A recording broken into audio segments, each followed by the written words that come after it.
So you remember you guys funded a climate change reporter, and we raised $200,000 from you, and we promised you a reporter that would investigate, in particular, the funding of the politicians that make the decisions. Where does their money come from? Does that affect how they view climate change? Obviously, also look into the science and all of the ramifications, the politics of climate change. And boy, have we got a reporter for you guys. That's what we're announcing today. His name is Ti-Hua Cenk. Now, let me read you his awards. He has a Peabody Award, an Edward R. Murrow Award, a New York Press Club Award, 5 Emmys, Lifetime Achievement Award at Asian American Journalists Association, also awards from National Association of Black Journalists, the Philadelphia, Denver, and Detroit Press Associations, the Associated Press, and United Press International. Has worked at almost every news network there is, recently at ABC and CBS. He, among his many great works, was on the issue of civil rights. He broke the Medgar Evers story, that's the murder of the civil rights leader, and found his true assassin, found 4 witnesses to that, to testify 30 years later and bring him to justice.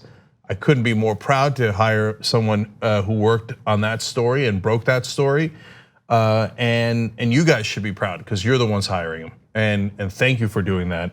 And then on stories related to corruption, and this is his body of work here is endless. That's why he's won all those awards. He did a story about how Rudy Giuliani put the Emergency Response Center in World Trade Center 7. Now that collapsed on 9/11, and everybody always asked. I remember asking on the air, like, why would you put the response center in the World Trade Center when the only place that was attacked before was the World Trade Center? It turns out the person who owned that building was Rudy's donor, and Ti-Hua broke that story. So he's got excellent, not just credentials, but like I said, body of work. And we're honored to have him here. So our managing editor, Jonathan Larson, talked to him this morning because today is his first day, and he told a story about one of the first lessons he learned at journalism school at Columbia. Yeah, actually, I want to hear from him because he explained an experience that I think shows how he's perfect for TYT, how he really does go along with our school of thought when it comes to journalism. Yeah, that's right. And so, by the way, after we hired him, I found out he went to Penn undergrad and then Columbia Graduate School, just like I did, but apparently did a lot more than I did with it. So, but back then when he was in Columbia Journalism School, he was getting taught by legendary producer Fred Friendly, who really is a legend. And he tells this story to Jonathan about what happened next. Let's watch. In my first broadcast class at Columbia, he showed a story by a CBS correspondent named Morton Dean, on a new anti-personnel weapon being used in Vietnam. And what it was, you drop a bomb and all these nails, like the size of your fingers practically, would shoot every few inches, cover every few inches for 100 yards. And the idea was that you maim people. Morton Dean showed it on a piece of wood. That's how the Army would only let him do it. And so Fred Friendly asked everyone in the class, the up and coming young students, and what do you think of the story? And they said, oh, it was well written, it was well done, it was good editing, and then it came to me. And I'm sitting there as, a former anti-Vietnam War activist. I said, F it. And I just said, listen, if it were me doing that story, I would show the bodies, because that's what an anti-personnel weapon is for.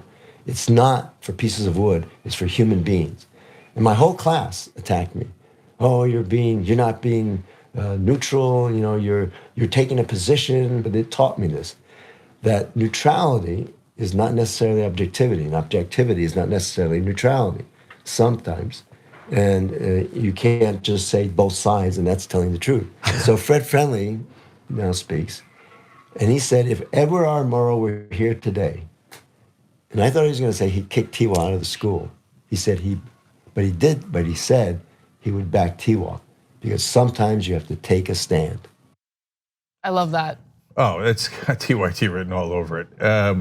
I mean, how long have I been talking about objectivity, not neutrality? Turns out Ti-Hua knew that a long time ago, way before me. So it's funny that his professor told him Edward R. Murrow would take his side. Well, later he went on to get an Edward R. Murrow Award. And I want to just end on this. It was for a piece he did in 2005. And it was for exposing police officers using helicopter and high-tech infrared equipment to spy on private citizens. And he broke that story and he got the Murrow Award for that, and well deserved.